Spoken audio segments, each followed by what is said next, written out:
Assalamualaikum warahmatullahi wabarakatuh. Kami dari kelompok yang meneliti service quality dari perusahaan JNT Express ingin memaparkan hasil dari diskusi dan penelitian kami.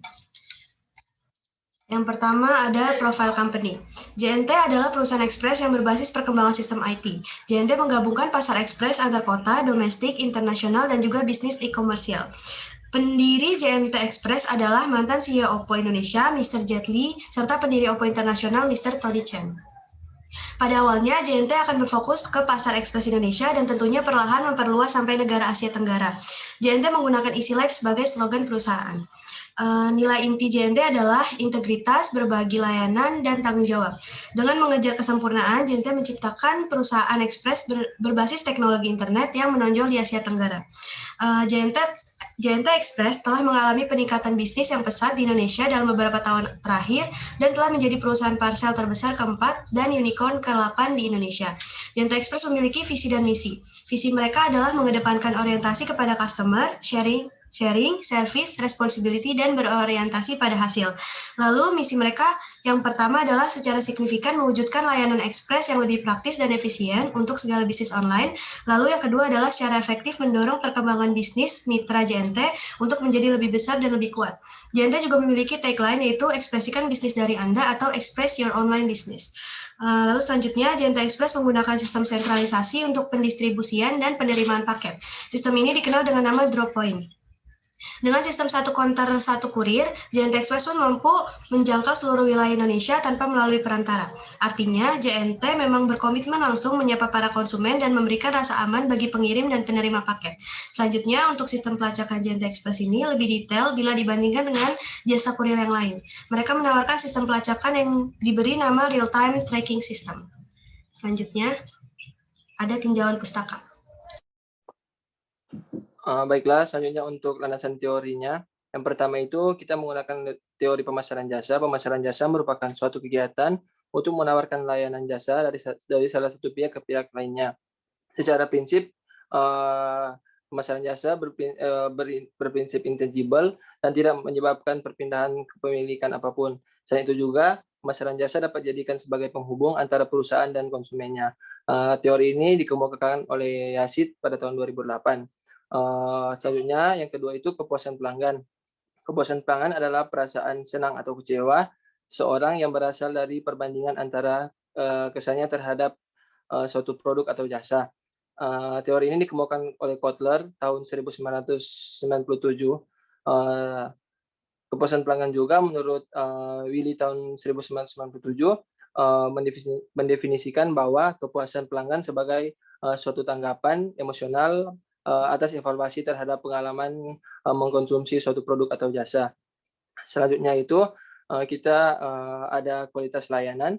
Kualitas pelayanan merupakan totalitas dari bentuk karakteristik barang dan jasa yang menunjukkan kemampuannya untuk memuaskan kebutuhan pelanggan, baik yang nampak jelas maupun yang tersembunyi bagi perusahaan yang bergerak di sektor jasa.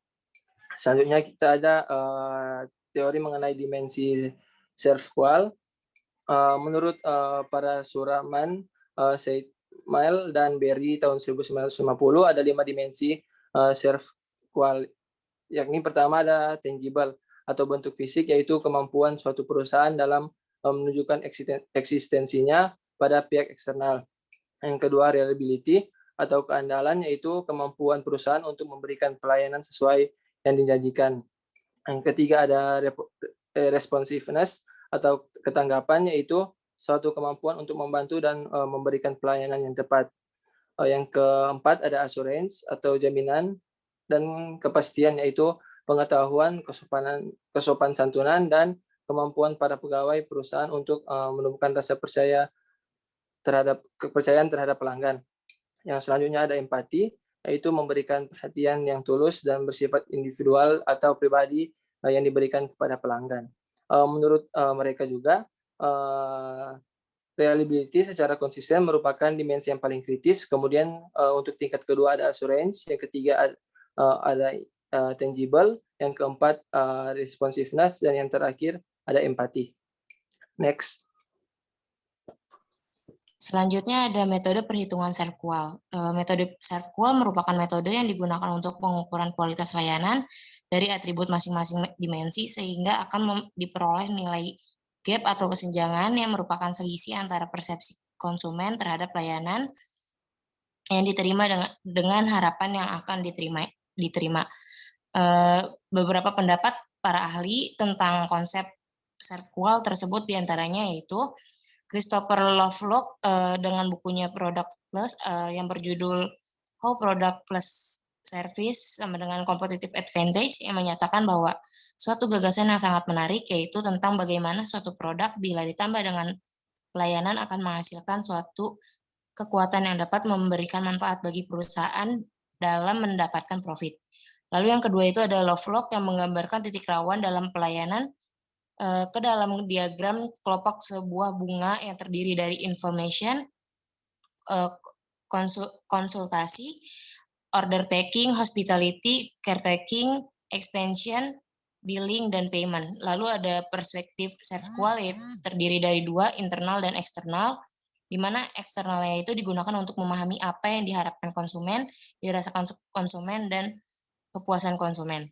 Lalu perspektif internalnya itu diidentifikasikan dengan bebas kesalahan atau zero defect dan melakukan dengan benar saat pertama kali serta menyesuaikan dengan permintaan. Selanjutnya ada gap SERVQUAL dilanjutkan oleh Nadia.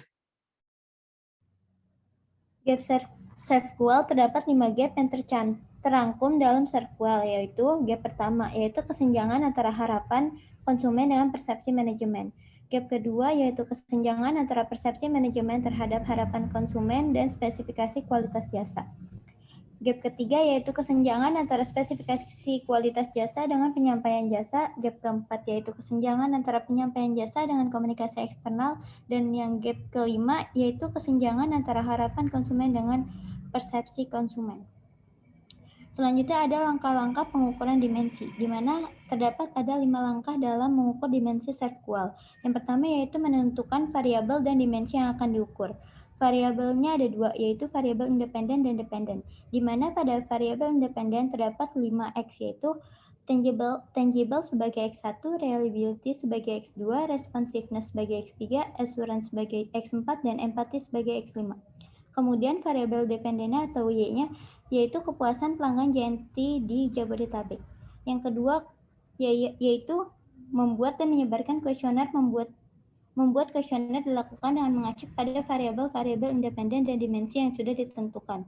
Kemudian kuesioner tersebut dapat disebar secara langsung pada responden, yaitu pelanggan yang pernah menggunakan jasa JNT. Yang ketiga, mengolah data hasil kuesioner, di mana data hasil kuesioner sebelum dianalisis perlu dilakukan proses editing dan proses tabulasi data. Kemudian hasil dari pengolahan tersebut dapat diolah dengan menggunakan metode statistika, yaitu analisis deskriptif dan analisa inferensial.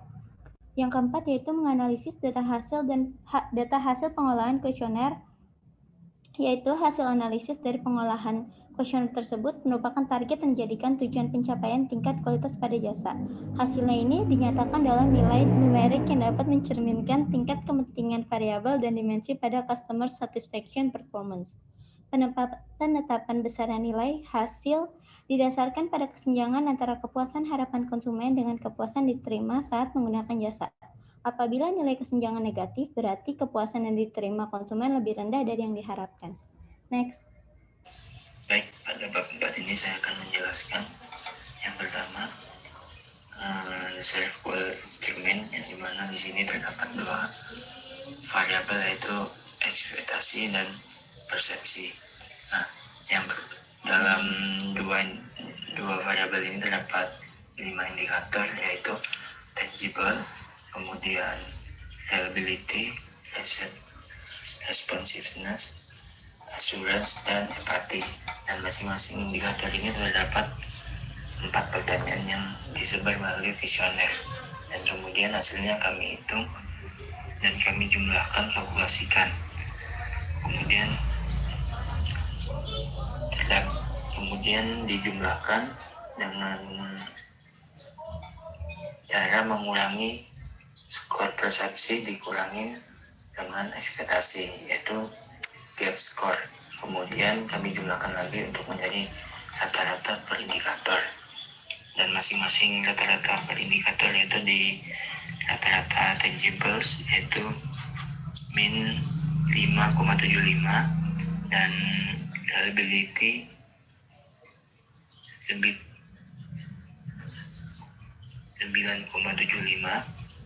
yang di responsiveness itu minus 10, untuk assurance minus 2,25, sedangkan yang di empathy minus 7. Kemudian pada kemudian pindah kepada tabel 1 yaitu kalkulasi absen unweighted self-qual score. Semua rata-rata per indikator kemudian itu dijumlahkan, kemudian dibagi 5 untuk mencari rata-ratanya, dan ketemu minus 6,93. Adapun tabel 2, yang pertama fasilitas, peralatan canggih, dan materi komunikasi informasi yang dimiliki JNT, ini diberi poin 30. Yang kedua, komitmen JNT dalam melakukan layanan sesuai dengan yang dijanjikan dan dapat diandalkan, itu diberi poin 20. Yang ketiga, kemampuan JNT untuk memberikan layanan yang cepat, aman, dan tepat waktu diberi poin 25. Dan yang keempat, kapabilitas karyawan JNT dalam melayani dan membangun kepercayaan pelanggan diberi poin 15. Dan yang kelima, kepedulian JNT dalam memberikan perhatian kepada setiap pelanggannya diberi poin 10. Nanti semua ditotal jadi 100. Next.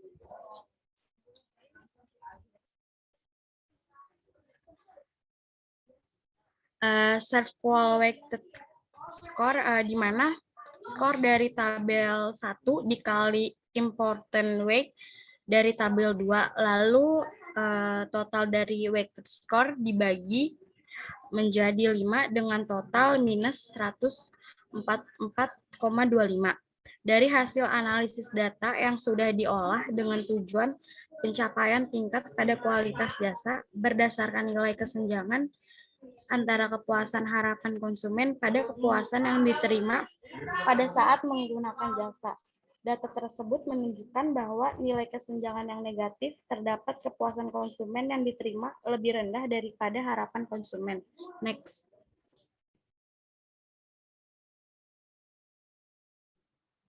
Ya, ada kesimpulan yang dapat diambil dari penelitian layanan pada perusahaan jasa JNT ini.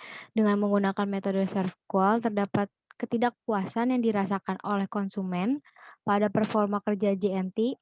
Hal ini dapat dilihat dari hasil rata-rata minus dari kelima dimensi, yaitu tangible, reliability, responsiveness, assurance, dan empathy. Ketidakpuasan terbesar datang dari dimensi responsiveness atau responsivitas. Ketidakmampuan JNT dalam merespons segala sesuatu yang dibutuhkan oleh konsumen, seperti bersedia memberikan layanan yang cepat dan sigap. Untuk ketidakpuasan terendah dimiliki oleh dimensi assurance atau jaminan. Peluang JNT dalam memperbaiki dimensi jaminan sehingga menghasilkan hasil yang positif lebih besar dibandingkan dengan dimensi yang lainnya. Dengan kata lain, rendahnya kekecewaan konsumen yang timbul dikarenakan sistem jaminan yang berjalan sudah mendekati harapan. Konsumen sudah memberikan rasa percaya pada perusahaan JNT meskipun masih terdapat kekurangan. Berat penting yang harus dimiliki suatu perusahaan jasa dalam memberikan layanan konsumen, percaya bahwa fasilitas, peralatan canggih, dan materi komunikasi informasi yang dimiliki JNT menjadi hal yang dibutuhkan oleh konsumen. Serta ada pelengkapan lainnya yang dirasa konsumen penting namun masih dapat ditolerir adalah kapabilitas karyawan JNT dalam melayani dan membangun kepercayaan pelanggan. Adapun saran untuk perusahaan ke depannya, seperti meningkatkan kualitas layanan untuk modal bertahan pada persaingan yang ketat sekarang ini, dengan memperbaiki dimensi sistem terendah yaitu responsiveness, dengan lebih cepat tanggap dalam melayani konsumen seperti bertindak lebih inisiatif, memberitahu kapan barang akan tiba, serta menawarkan pilihan layanan yang tersedia kepada konsumen. Menambah pelayanan yang belum ada sebelumnya juga menjadi tugas JNT selanjutnya guna memberikan warna baru dalam perusahaannya. Untuk peneliti, selanjutnya disarankan untuk memberikan kuesioner yang lebih baik dari sebelumnya, seperti menambahkan pernyataan yang lebih beragam, skala yang lebih sedikit, untuk menghindari jawaban keraguan dan ketimpangan yang besar. Terus tampilan yang lebih menarik agar responden tidak memberikan jawaban yang asal. Terima kasih.